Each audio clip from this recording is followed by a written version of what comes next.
ലക്ഷ്യത്തിൽ എത്തിച്ചേരാൻ കഴിയില്ല എന്ന് കണ്ടാൽ ലക്ഷ്യം മാറ്റരുത്, എത്തിച്ചേരേണ്ട വഴികൾ മാറ്റി ചിന്തിക്കുക. ആശങ്കകളെ ആവേശമാക്കി മാറ്റാനുള്ള ചിന്താശക്തിയാണ് വേണ്ടത്.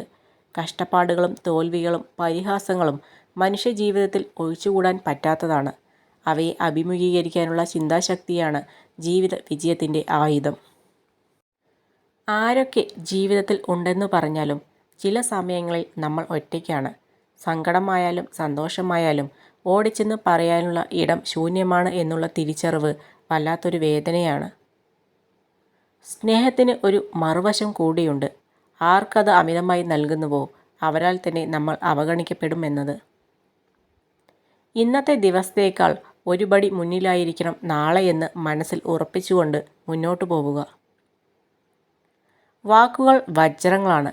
ഉപയോഗിക്കാൻ അറിയുന്നവൻ്റെ കൈകളിൽ അതിന് മൂല്യവും തിളക്കവും വർദ്ധിക്കുമ്പോൾ അറിവില്ലാത്തവൻ്റെ കൈകളിൽ ഹൃദയം കുത്തിമുറിപ്പെടുത്താൻ കഴിയുന്ന ചില്ലു കഷ്ണം മാത്രമാകുന്നു. നമ്മൾ മറ്റുള്ളവരെ നോക്കി നടന്നാൽ എവിടെയും എത്തില്ല. നമ്മൾ നമ്മളിലേക്ക് നോക്കി നമ്മുടെ പരിമിതികൾ തിരിച്ചറിഞ്ഞ് നമ്മുടെ ഇഷ്ടങ്ങൾക്ക് വേണ്ടി ജീവിക്കുകയും സന്തോഷം കണ്ടെത്തുകയും ചെയ്യുക. കർമ്മഫലം എന്നൊന്നുണ്ട്. അത് അനുഭവിക്കാതെ ആർക്കും ഈ മണ്ണ് വിട്ട് പോകാൻ കഴിയില്ല. ചെയ്തതിനും ചെയ്തുകൊണ്ടിരിക്കുന്നതിനുമൊക്കെ അദൃശ്യമായ ഒരു ശക്തി കൃത്യമായ കണക്കുകൾ സൂക്ഷിക്കുന്നുണ്ട്.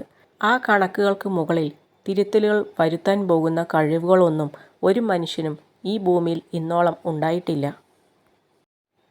വഴിയിൽ വളവുകളും കുഴികളും ഉണ്ടെന്ന് കരുതി ആരും യാത്ര ചെയ്യാതിരിക്കുന്നില്ല. ജീവിതവും അങ്ങനെ തന്നെ. രോഗങ്ങളും സഹനങ്ങളും പ്രതിസന്ധികളും വരും. ക്ഷമയോടെ യാത്ര തുടരുക. സ്നേഹം, സമ്പാദ്യം തുടങ്ങി എല്ലാത്തിനും അവകാശം പറയാൻ ആളുണ്ടാകും. എന്നാൽ അവകാശികളില്ലാത്ത ഒന്നുണ്ട്, ദുഃഖം. അത് പങ്കുവയ്ക്കാനും സ്വീകരിക്കാനും ആരും കാണില്ല. അതിനാൽ ദുഃഖത്തിൽ നമ്മെ ചേർത്ത് പിടിക്കുന്നവരെ ഒരിക്കലും കൈവിടാതിരിക്കുക. നമുക്ക് വേണ്ട വില തരാത്തവരിൽ നിന്നും, നിരന്തരം കള്ളം പറയുന്നവരിൽ നിന്നും, ആവശ്യങ്ങൾക്ക് വേണ്ടി മാത്രം നമ്മെ സമീപിക്കുന്നവരിൽ നിന്നും, നമ്മുടെ പരാജയങ്ങൾ കാണാൻ ആഗ്രഹിക്കുന്നവരിൽ നിന്നും എപ്പോഴും അകലം പാലിക്കുക. നേരമ്പോക്കിന് വേണ്ടിയോ സ്വന്തം ആഗ്രഹം നേടാൻ വേണ്ടിയോ ആരും ആരെയും സ്നേഹിക്കാതിരിക്കുക.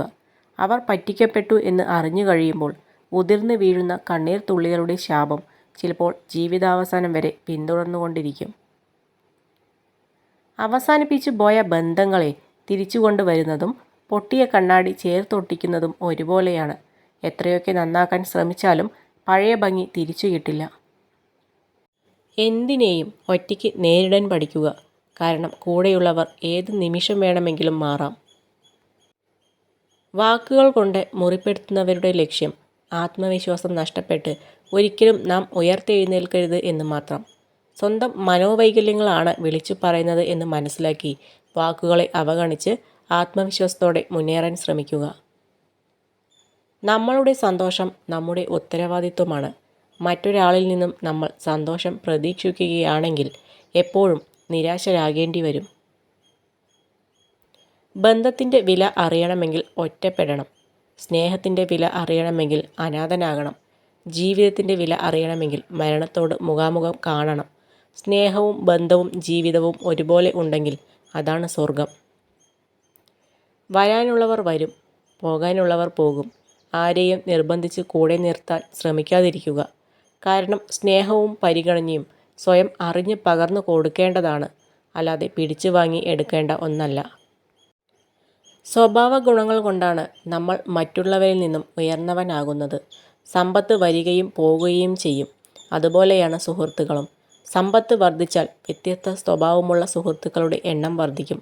അപ്പോൾ നമ്മുടെ സ്വഭാവ ഗുണം മാറാതിരിക്കാൻ ശ്രദ്ധിക്കുക.